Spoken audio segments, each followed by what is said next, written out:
Belum diumumkannya bakal calon wakil presiden Anies Baswedan, apakah koalisi perubahan masih mungkin digoyang?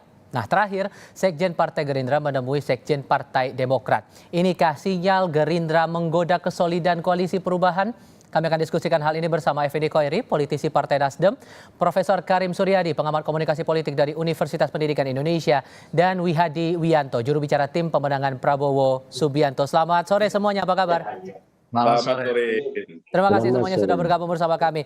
Sampai ada pantun seperti itu, Mas Adi, tampaknya level godanya Gerindra ke Demokrat ini sudah serius. Jadi pembicaraannya antara Sekjen Gerindra dengan Sekjen Demokrat ini apa? Pembahasannya soal koalisi itu tadi atau gimana? Ke siapa? Mas Wihadi. Oh, oke. Enggak, jadi begini, ini kan kunjungan Sekjen Gerindra ke Sekjen Demokrat. Ini kan merupakan hal yang biasa karena ini kan silaturahmi. Dan di sini juga kita pesan Pak Prabowo itu kan untuk kita ini berteman dengan siapa saja. Jadi dalam hal ini kan karena kita ini semua berteman, ya kita datang ke Demokrat, kita datang ke Golkar, kita datang ke PAN dan segala macam. Ini kan dalam rangka kita ini berteman, ya kan? Jadi kan bagaimanapun juga selalu kita ini dengan Pak Prabowo dengan kader-kadernya dan Pak Prabowo sendiri itu mempunyai prinsip bahwa satu teman kurang, ya kan? Seribu teman kurang, satu musuh itu terlalu banyak, gitu kan? Nah ini. Jadi saya kira kalau kunjungan kami ini kan kambingan silaturahmi dan ini adalah dalam rangka bagaimana kita ini menyongsong pemilu 2024 dengan damai dan semuanya berhubungan dengan baik. Dan kita semuanya saya kira ini kunjungan biasa lah dalam situasi yang sekarang ini sekjen kami. Karena kan kita hanya baru kali ini, kita kemarin juga. Tapi tampaknya nggak mungkin biasa-biasa saja kalau sampai keluar pantun dari Pak Muzani, Pak Prabowo akan tambah kuat jika Demokrat bergabung. Nah, kalau pantun itu kan kita lihat bahwa Pak Sekjen mengatakan ada pantun seperti itu, ya tentunya kalau kita semuanya bergabung kan akan lebih kuat pasti kan, tapi kan belum tentu juga itu bergabung gitu kan, ya kan? Jadi kalau yang namanya pantun itu kita bukan hanya dengan Demokrat, kalau kita dengan pantun dengan partai yang lain pun juga kita akan mengatakan akan pasti semakin kuat kalau koalisi itu bertambah kan gitu.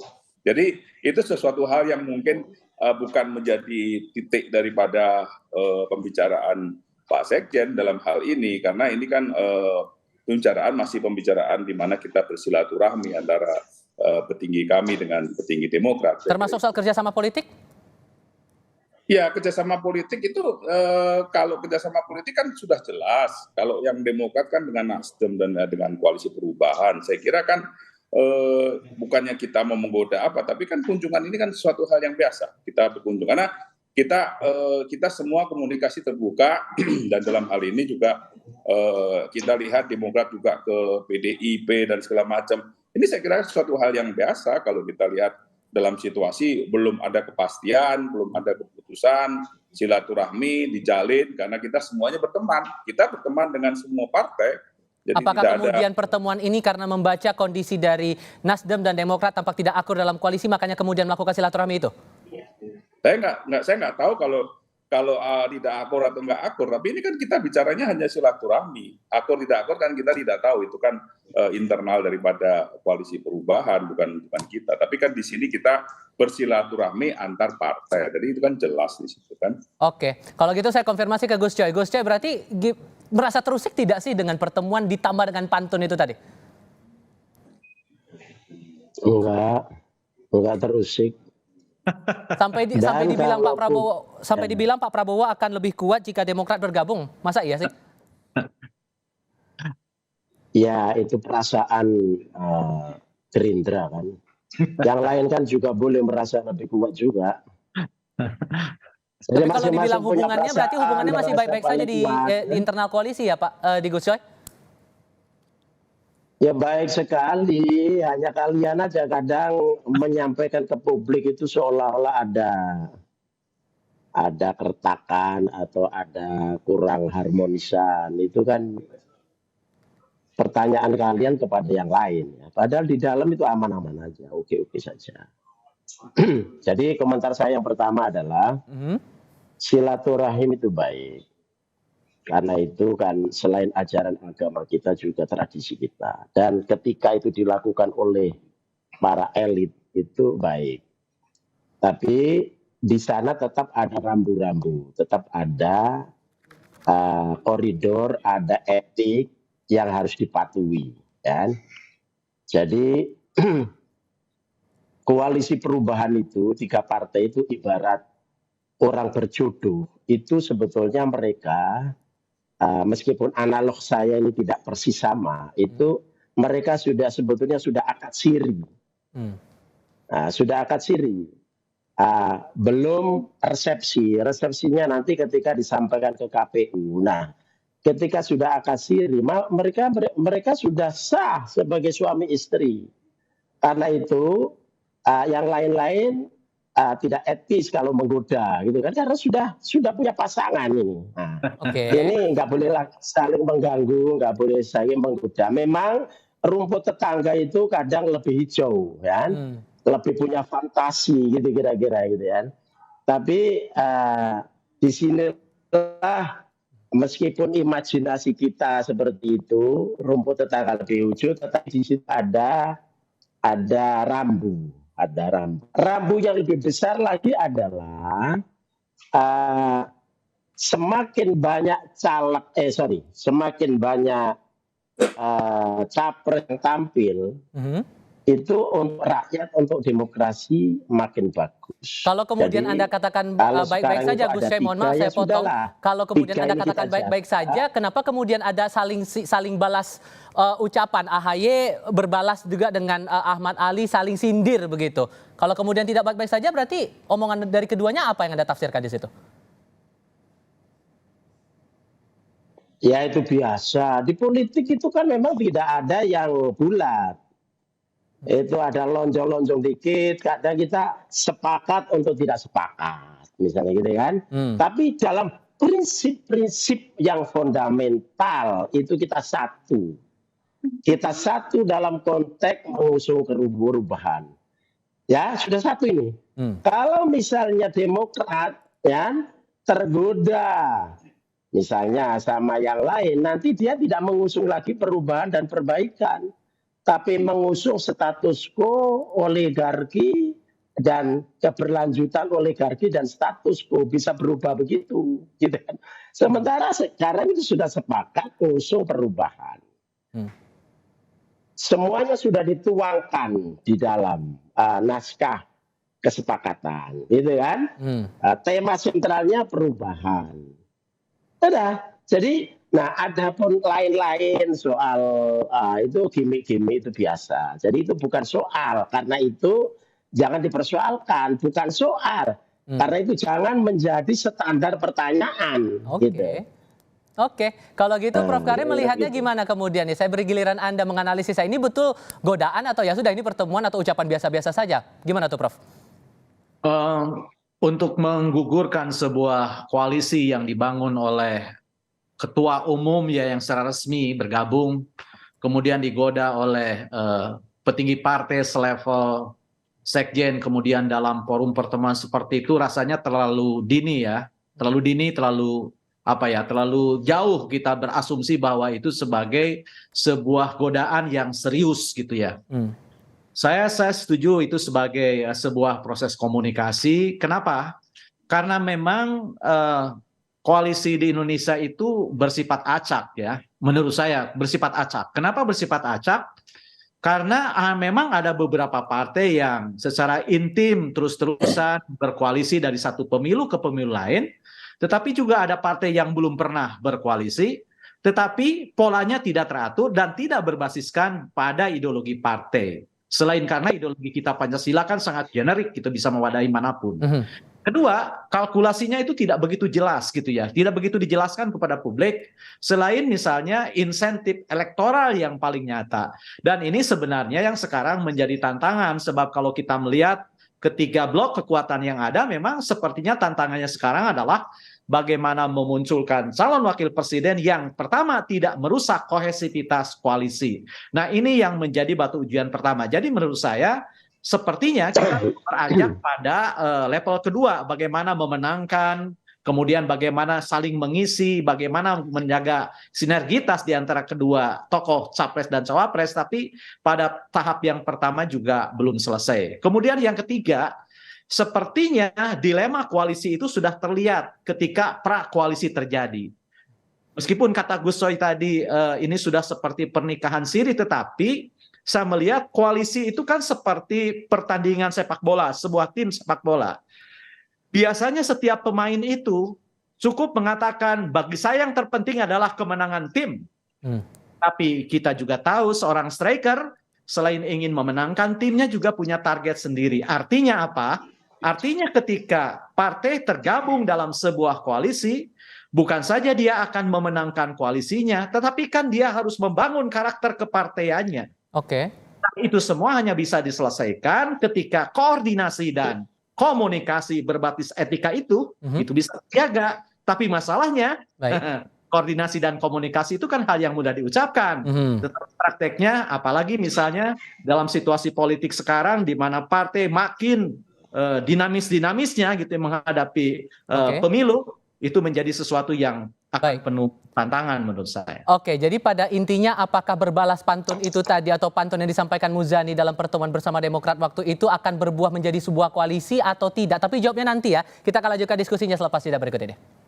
Saya ke Mas Wihadi. Mas Wihadi, saya butuh penegasan lagi. Jadi pertemuan yang berlangsung kemarin itu ujungnya nanti diharapkan adalah akan membentuk perubahan koalisi atau ya tetap saja dengan koalisi yang ada sekarang bersama dengan PKB?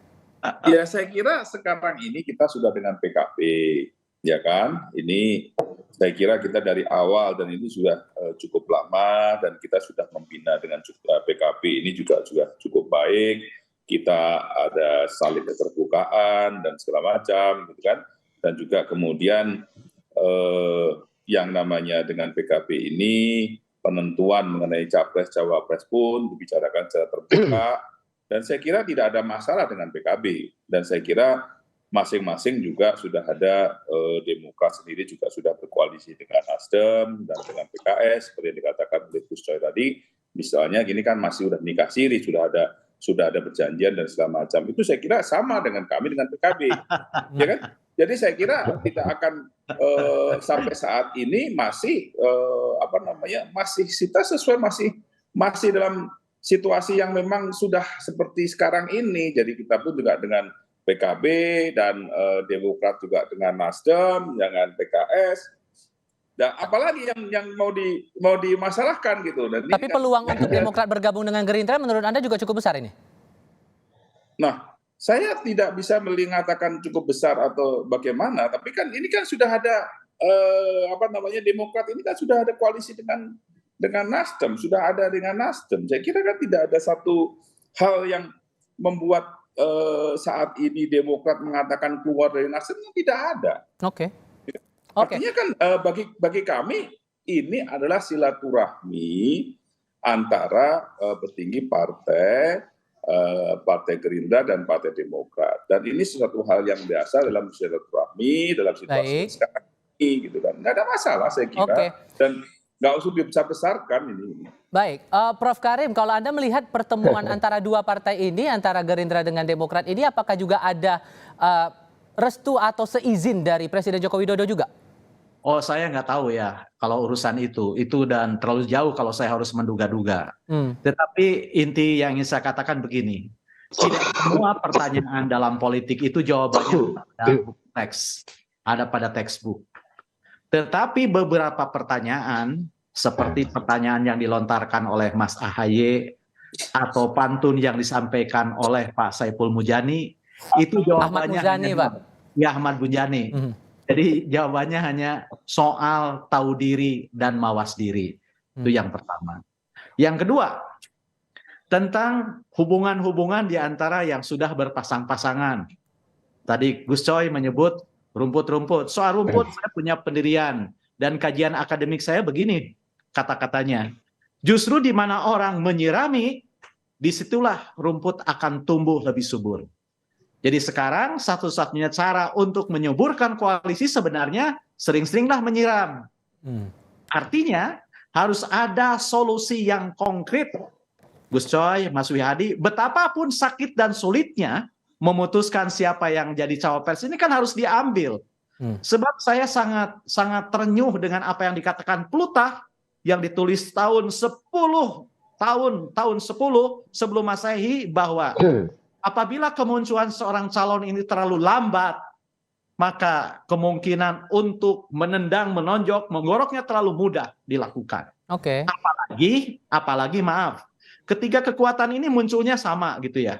Artinya tidak muncul melalui peristiwa luar biasa, tapi muncul melalui tangga biasa-biasa saja, sehingga prosesnya tidak seperti menaik tangga, tetapi prosesnya sama seperti mendaki gunung. Mereka melewati relung, sungai, jurang, apapun. Nah, maka menurut saya sih lebih berharap siramlah, cepatlah diambil keputusan itu, mudah-mudahan sekaligus ini doa bagi ketiga blok yang ada gitu ya, agar pantas sepoin titik temu itu selalu terjadi dan tentu saja untuk memberikan harapan. Hanya itu tadi prasyaratnya kan, harus melampaui sebuah proses di mana penentuan cawapres ini tidak menggoyahkan koalisi, baru mempertimbangkan. Bergabungnya dua sosok itu akan menjamin kemenangan, setidaknya memperbesar peluang menang dan bersinergi untuk membangun kekuatan. Sehingga yang terakhir itu bukan pasangan yang biasa-biasa begitu. Baik, segeralah diambil keputusan gitu. Saya tangkap nih Gus Coy. Jadi untuk pasangannya Pak Anies nih gimana ceritanya kalau begitu? Ya tunggu aja, sabar. Momentumnya setelah ibadah haji ini udah lepas dari ibadah haji loh Gus. Ya setelah ibadah haji sampai bulan Desember juga setelah ibadah haji. Jadi sabar. Memang nunggu momentum apa lagi sih Gus sebetulnya? Masing-masing punya pertimbangan, masing-masing punya definisi atau kriteria momentum. Jadi sabar aja. Kalau sekarang buru-buru juga mau apa?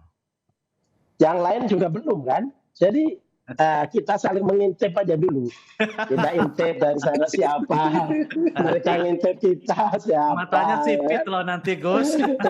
Jangan ngintip nanti Truwisen.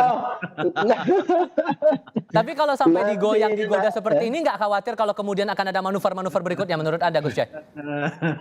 Enggak, saya Nasdem yakin bahwa keimanan Partai Demokrat, ketakwaannya itu tidak diragukan lagi untuk bersama koalisi perubahan. Jadi kami yakin mereka berada di koalisi perubahan. Soal cawapres kita semuanya sudah sepakat diserahkan sepenuhnya kepada Mas Anies. Dan ketika diumumkan siapa, semuanya harus legowo. Kalau soal ada dikit-dikit, wah kurang ini kurang, itu biasa ya kan. Tapi intinya perahu ini harus segera berlayar pada saatnya, ya. Kita menawarkan ke publik, silakan publik memilih yang mana, rakyat milih yang mana. Nah, disitulah ketentuan rakyat yang akan menentukan siapa yang dipilih. Sampai ada saling sindir antara AHY yang dibilang mungkin akan jadi cawapresnya Anies, tapi kemudian Ahmad Ali bilang kalau kemudian AHY jadi ini, siapa yang akan ada perubahan koalisi lagi nanti di koalisi perubahan. Jadi pengennya Nasdem tuh cawapresnya Anies yang kayak gimana? Kita serahkan kepada Anies, kita sudah sepakat. Jadi kalau kemungkinan AHY juga maju, jadi Nasdem juga bakal ikut ya?